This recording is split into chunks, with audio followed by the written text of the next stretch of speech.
آموزش فرآیند لاگین به کاربران. زمانی که اپلیکیشن رو باز می‌فرمایید، توی صفحه اول باید در محل مربوطه شماره تماس خودتون رو یادداشت بفرمایید.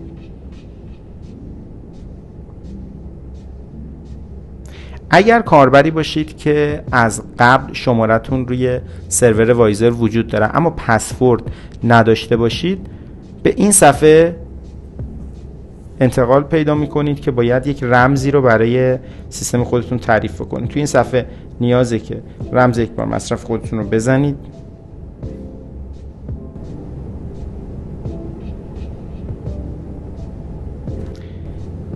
بعد از اینکه رمز یک بار مصرف شما تایید شد، توی این قسمت باید یک رمز عبور دلخواه برای خودتون تعریف بفرمایید.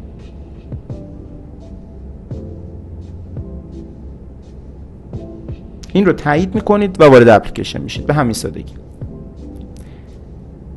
در صورتی که کاربری باشید که از قبل شماره تماستون بر روی سیستم وایزر وجود داشته باشه و پسورد هم برای اکانت شما تعریف شده باشه، بعد از اینکه شماره‌تون رو تو صفحه اول وارد کردید، وارد این صفحه میشید که فقط نیاز پسورد خودتون رو بزنید و خیلی راحت توی سیستم لاگین بفرمایید.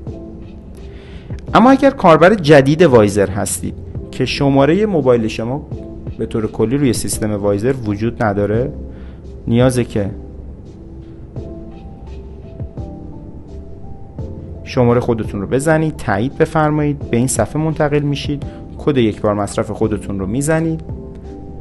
در صورتی که کد تایید شد، وارد صفحه تعیین رمز عبور میشید، رمز عبور دلخواه رو میزنید و وارد صفحه هوم خواهید شد.